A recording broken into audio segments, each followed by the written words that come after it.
খামখেওয়ালি আবহাওয়া। চৈত্রের শুরুতেই চাঁদি ফাটা গরমে জ্বলছে রাঢ়বঙ্গ, কিন্তু বিকেলে হতেই হাওয়া বদল। ছিটেফোঁটা বৃষ্টিতে ভিজল পুরুলিয়া, আবার বাঁকুড়ায় নামল শিলাবৃষ্টি। সাদা চাদরে মুড়ল বিষ্ণুপুর কোতুলপুরের বিভিন্ন এলাকা। স্থানীয়রা বলছেন কোতুলপুর যেন এক টুকরো গ্যাংটক। আলিপুর আবহাওয়া দপ্তর আগেই সতর্কবার্তা জারি করেছিল। পূর্বাভাস সত্যি করে দোলের দিন থেকেই পুরুলিয়া, বাঁকুড়া সহ 4 জেলায় শুরু হয়েছিল তাপপ্রবাহ।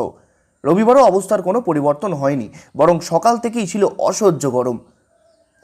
পুরুলিয়ার সর্বোচ্চ তাপমাত্রা পৌঁছে গিয়েছিল 40.1 ডিগ্রিতে। বাঁকুড়ার তাপমাত্রা ছিল 38.6 ডিগ্রি সেন্টিগ্রেড। বইছিল লু। বিকেল হতেই আকাশের মুখ ভার। সময় আরেকটু গড়াতেই ছিটেফোঁটা বৃষ্টি শুরু হয় পুরুলিয়া শহরে। গ্রামীণ এলাকায় বজ্রবিদ্যুৎ সহ ভালোই বৃষ্টি হয়, তবে গরম কমেনি এক ফোঁটাও। উল্টে ভ্যাপসা গরম বেড়েছে। তবে বাঁকুড়ার ছবিটা একটু অন্যরকম। বিষ্ণুপুর কোতুলপুরে ঝমঝমিয়ে বৃষ্টি নামে, সঙ্গে ছিল শিলাবৃষ্টি।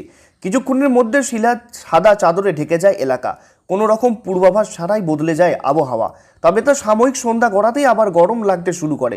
হাওয়া অফিস বলছে বুধবার থেকে আবহাওয়ার পরিবর্তন হবে। কলকাতা সহ বেশিরভাগ জেলাতেই আংশিক মেঘলা আকাশের সম্ভাবনা। বৃহস্পতিবার থেকে তাপমাত্রা কমবে।